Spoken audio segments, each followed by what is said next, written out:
Brasil é um dos primeiros países do mundo no ranking de número de alunos que fazem ou já fizeram algum curso à distância. Esse cenário contribui para o aquecimento não só da educação online, mas para o setor do ensino como um todo. Nós percebemos com o último censo uma forte ampliação do número de pessoas que estudam à distância, seja em cursos formais, graduação e pós-graduação, seja em cursos informais e na educação corporativa. Nós chegamos a um número das empresas que nós pesquisamos de mais de 6 milhões de pessoas estudando à distância no Brasil, entre cursos formais e informais no ano de 2013. Falar de educação à distância hoje é essencialmente falar de educação online. A internet é o principal agente dessa nova relação entre aluno e instituição de ensino. Assim como a internet mudou a indústria da música, do audiovisual, mudou toda a nossa relação com as pessoas, ela também vai mudar a educação. A educação à distância vai fazer com que a educação fique mais barata, a educação à distância vai fazer com que a educação fique mais acessível, vai acabar com as limitações geográficas. Por exemplo, eu vou ter acesso a professores globais, que são os melhores professores num determinado tema, e na medida em que ela for se expandir, ela também vai ficar mais barata, porque você vai conseguir oferecer uma educação de altíssima qualidade para um grande número de pessoas. Entre as empresas que estão se beneficiando desse novo momento da educação está a americana Coursera. A instituição oferece cursos das faculdades mais importantes do mundo, como Harvard nos Estados Unidos ou até a USP aqui de São Paulo. So Rick, for 20 years you've been the president of Yale University, where you started working with distance learning. Now you're in Coursera. Would you say this is the future of education? Oh, yes. I've been an advocate for distance learning for 15 years now. Yale started in the field back when I was president in 2000, and then in 2007, putting about 45 courses online. And so when I stepped down from Yale, a few months later, Coursera came knocking, and it seemed very irresistible, because I think it is the future of higher education. Funciona assim. A Coursera é parceira de 121 universidades em mais de 1.100 cursos gratuitos. Mas se o aluno desejar ter um certificado de conclusão, deve pagar um valor que varia entre $49 e $95. A Coursera, então, divide os lucros com as instituições. And is it already a profitable business? Not yet. We're getting there. Yeah, revenue is growing very rapidly, and we expect to be profitable in another year, 2 years, somewhere. So could you tell me how much is the growth from when Coursera started until now? Our revenues are growing, rapidly, especially since we started grouping courses together into what we call specializations. We're up to about 15 million registered users around the world, more than 500,000 of them in Brazil. Brazil is our 4th largest market after the US and India and China. What is the profile of the Brazilian student?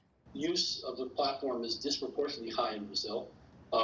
We're not quite sure why that's so. I think there's a thirst for education in Brazil. It's clear. Brazil is also, an advancing, developing country where people are trying to upgrade their skills. So only a year ago, we signed on Unicamp and USP, University of São Paulo, as partners, and they're just now releasing their first content. And what's the scenario ahead? How would you guys start to get more and more revenue? What's the plan? Well, I think it's in one of the key elements here is enhancing the value of our credential. And today, in this rapid era of innovation, the need for newly acquired skills persists. You can't rely on what you learned in college 10 years ago. You need to learn more. And this is where Coursera fills a very valuable social role by allowing people in their own spare time to upgrade their skills. Well, Coursera works with some of the most important universities in the world. How's the process of persuading them to be a Coursera's partner? We were quite successful in the first year in recruiting partners, over 50 in the first year. And they feel this is something they ought to learn about, then at least try it out. So at this point, we have probably more universities asking us if they can join them than we are actively soliciting. E quanto mais universidades de prestígio entram no ensino à distância, mais credibilidade ganham os cursos online, mesmo que eles não sejam graduações de fato, mas apenas cursos livres. These are gaining acceptance as workplace credentials. There's just no need to go back to school to get a master's degree. If you want the next job on the ladder, just take a 4-course specialization to learn the skill you need. What do you think is the future of education? There's still going to be a major role for live education. There are things that live education can produce, like intense discussion around the seminar table that, the technology can't provide. So the very top universities, I think, are going to survive. On the other hand, what we're going to see is education no longer is something that's concentrated among students, age 18 to 25, but is something that people continue with all through their lifetime. Thank you so much. Bye. As empresas que entenderam rápido o crescente número de alunos brasileiros interessados no ensino à distância saíram na frente. A repórter Maíra Doniti foi conhecer o modelo de negócio da Unopar, considerada a maior universidade nesses moldes do país.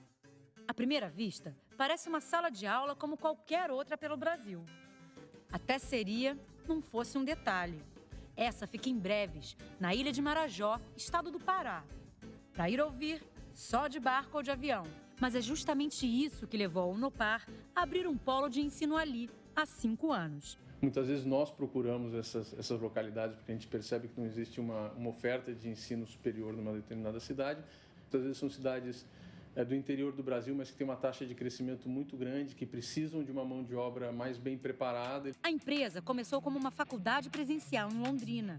Daí o nome Unopar, Universidade do Norte do Paraná. Há 15 anos, os donos decidiram montar um modelo de ensino à distância. Hoje, o principal pilar do negócio, que pertence ao grupo Croton. Então, o aluno em uma cidade do interior do Brasil, ou em qualquer uma dessas 400 cidades, ele vai e assiste às aulas presencialmente uma vez por semana. Além disso, estuda através do nosso ambiente virtual de aprendizagem. A gente tem um professor que pode estar dando aula, por exemplo, de administração de marketing, dando aula em Londrina, em um dos nossos estúdios. Esse sinal, ele é um sinal de satélite, enviado por um satélite e distribuído através das antenas para os nossos 450 polos. Então, a gente pode ter 2.000 alunos, por exemplo, no Brasil inteiro, assistindo aquela mesma disciplina, aquela mesma aula ao vivo, fazendo perguntas através da internet, tendo interação com esse professor ao vivo. A empresa não revela o faturamento. Afirma que cresce de 10% a 15% ao ano e hoje tem mais de 300 mil alunos que pagam mensalidades de R$ 250 a R$ 300. Tem custos de satélite, tem custos de telecomunicações, mas isso permite com que a gente tenha uma escala maior, portanto um custo por aluno menor, e a gente repassa isso para o aluno, ou seja, reduz isso e consegue ampliar a quantidade de pessoas que têm condições de pagar essa mensalidade. Nos últimos 3 anos, o Grupo Croton investiu cerca de R$100 milhões em estrutura. O conteúdo que os alunos aprendem deve ser o mesmo, mas cada polo é administrado por um representante, que deve arcar com os custos de construção e manutenção do lugar. Como é que uma pessoa consegue ter um polo da Unopar? Primeiro, ele precisa ter um local adequado, ele tem que ter uma capacidade de investimento nesse local. De quanto, mais ou menos? Depende, mas mais ou menos R$200 mil, R$250 mil, depende da cidade, do tamanho da cidade ou da quantidade de alunos que ele vai ter. Vocês dão todo o material, vocês dão toda a questão pedagógica e aí vocês repassam para o dono do polo 36%. O aluno ele paga a mensalidade, 36% fica com o polo para que ele possa pagar todos os custos e ter a rentabilidade como empresário que ele é, o gestor do polo, e o restante fica com o Unopar. E é com essa verba que a gente paga o satélite, os professores, ou seja, monta toda a estrutura da Unopar. Você acha que ainda tem muito para crescer? Se a gente pensar que o Brasil tem mais de 5.000 cidades, que a Unopar está presente em 450, pouco mais de 450 delas, tem muito espaço para crescer, tem muita gente no Brasil querendo investir em educação, querendo encontrar uma melhor condição de vida, um melhor trabalho, e tem muito espaço sim para a gente crescer. Quase 60% do total de alunos do ensino à distância são mulheres. Eu fui conversar com uma advogada que já está no 3º curso e não deve parar por aí.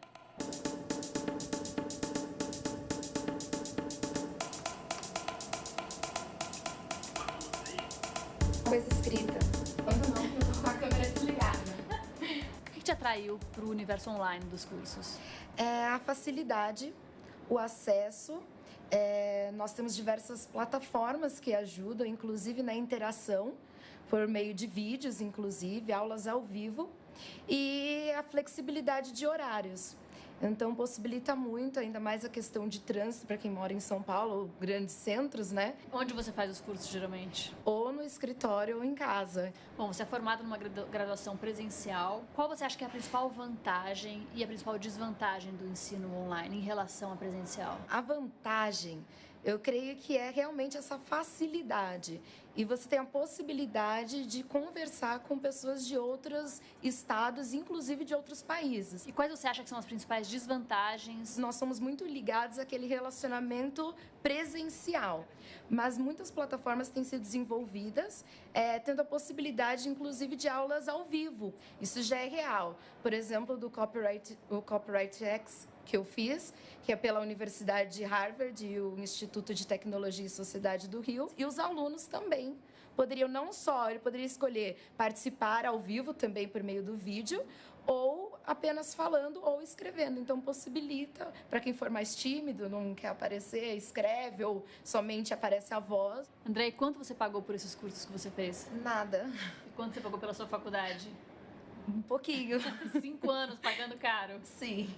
Eu queria que você me mostrasse, então, como é que funciona esse ambiente online. Pegar como exemplo o último curso que eu fiz, que foi o Copyright X, que permite o acesso a uma universidade internacional reconhecida, né, Harvard. Quer dizer, é uma instituição que você não teria acesso normalmente. Além dos custos, né, algumas pessoas conseguem bolsa, mas tem todo um custo de hospedagem, locomoção, além do processo seletivo. Teu nome, teu e-mail, a cidade onde você está. Isso. Em algumas escolas de ensino à distância, os cursos são pré-gravados e o aluno escolhe quando quer assistir. Esse da Andréia é ao vivo. As aulas ocorrem com hora marcada, como em um curso presencial, mas a experiência é bem diferente. Então, você pode comentar, escrever, ou ligar a câmera. O aluno escolhe o método de interação que ele quer ter, não só com o professor, mas com o aluno também. E o seu professor é o Aleixo. Isso. Boa tarde, Aleixo. Boa tarde, pessoal. Tudo bem? Causa alguma estranheza para você não ver os alunos com quem você está falando? É um pouco estranho, mas por outro lado a interação que acontece aqui por meio do chat ou até por meio de áudio e vídeo, né, no formato tradicional, porque por uma questão de interação direta o aluno pode falar nesse chat que fica no canto da tela por meio de texto. Você fica mais à vontade dando aulas presenciais ou dando aula na internet? Eu acho que são experiências diferentes. Eu acredito muito no futuro da educação online, porque a gente consegue chegar ao aluno exatamente onde ele está. Nesse curso Copyright X, assim como em outros cursos, a gente tem alunos de todo o Brasil, em alguns casos até alunos de fora. Então, o enriquecimento que essa experiência traz do curso online, na minha opinião, supera eventuais adversidades ou desafios de não ter o aluno presencialmente ali. Muito legal, muito obrigada. Eu vou deixar vocês agora fazerem essa aula. Estou vendo uma dúvida do André aqui, Aleixo. Qual o impacto No primeiro bloco, a gente conheceu casos de empresas que nasceram recentemente junto do crescimento da educação à distância online. Mas até as instituições mais tradicionais estão aderindo a essa nova onda. A Fundação Getúlio Vargas, por exemplo, viu nesse novo cenário não só uma oportunidade de expandir os seus negócios, mas também uma obrigação. Tudo começou 20 anos atrás, como solução para resolver um problema que já aparecia naquele momento: levar o mesmo conhecimento a pessoas que estavam longe umas das outras. Foi uma iniciativa junto com a Petrobras e a ideia era a gente criar um curso de administração para os funcionários da Petrobras que ficavam espalhados nas suas bases, né, em plataforma, etc. Esse investimento envolveu $1 milhão na época, que era equivalente a R$1 milhão, para montar uma sala de videoconferência para poder fazer aulas através da transmissão via vídeo. Mesmo com condições escassas, a universidade viu que poderia ir além. 4 anos depois, criou no Rio de Janeiro a FGV Online, um modelo de cursos de extensão pela internet com tutores. E a partir daí, a gente juntou os dois programas debaixo de um guarda-chuva só, numa unidade que chama IDE, Instituto de Desenvolvimento Educacional, que tem por objetivo fazer basicamente educação executiva. Hoje, a universidade oferece centenas de cursos de extensão, especialização, graduação tecnológica e pós-graduação à distância. E até disciplinas livres de graça. Uma estratégia para atrair quem tem um pé atrás com o método moderninho. Na minha visão hoje, o desafio maior é a infraestrutura. que você tem uma desigualdade muito grande entre o que você tem acesso em regiões mais desenvolvidas e como você pode propagar isso para outras regiões. E o professor tem um outro papel. Ele tem um papel não só de saber onde está o conteúdo e conhecer o conteúdo, direcionar isso bem, mas ele tem que ser uma espécie de orquestrador do pensamento crítico, de elementos e competências que vão muito além de colocar o conteúdo na lousa. Por isso, os professores também têm que se preparar. A gente vai ver agora um encontro presencial de preparação dos tutores, que são os professores que conduzem as aulas, né? Vamos ver aí as competências. Eles é que cuidam das turmas à distância, ou seja, ficam lá motivando, eles conduzem os chats. Tudo bem? Qual é o seu nome? Eliana. Você sempre deu aula normal e aí depois passou a ser professora à distância? Sim, sempre trabalho a isso há mais de 20 anos. E qual é a diferença? Você tem que ter um foco muito maior dentro do aluno online. Ele te pede, muitas vezes, uma série de atenções que no presencial você passa batido. Não é esquisito você dar aula para uma pessoa e você não sabe quem está te olhando? Não vê reação? Depois de um tempo, você começa a fazer a leitura do seu ambiente. É como se você estivesse com os seus alunos e você começa a conhecê-los todos também, muito bem. O que vocês estão aprendendo aqui agora? Agora a gente está fazendo um novo treinamento, que a gente vai ter uma nova maneira de atuar dentro da área online.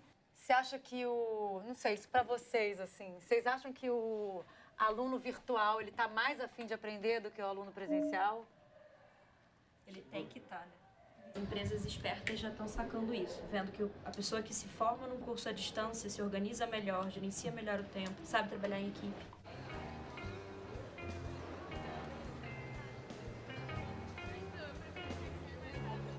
Qual é a fatia que o ensino à distância ocupa hoje dentro da instituição? A gente pode dizer que, em termos de número de alunos, em torno de 10%. Ainda é baixo, né? Agora, a partir do ano que vem, talvez 2017, vai ser até difícil a gente começar a contabilizar dessa forma. Porque o que está acontecendo é que cada vez mais a gente está juntando o presencial com a distância. Um complementando o outro. A tendência vai ser você orientar, dar subsídio para o aluno, para o coletivo daquela turma estudarem, destruir, construir, ter outras atividades que façam com que aquele conhecimento seja explorado e depois o encontro presencial se torna de alto valor agregado junto com o professor. Segundo dados do censo, 40% do crescimento do ensino à distância está nos cursos livres. Aqui em São Paulo, uma empresa de 4 jovens empreendedores está inovando e lucrando exatamente nesse nicho de mercado.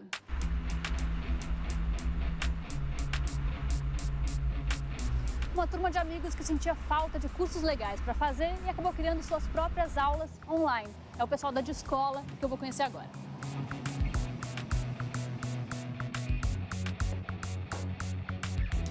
André, licença. Olá. Tudo bem? Tudo bom, você? Escuta, então existe um espaço físico para uma escola online? O que funciona aqui? Existe.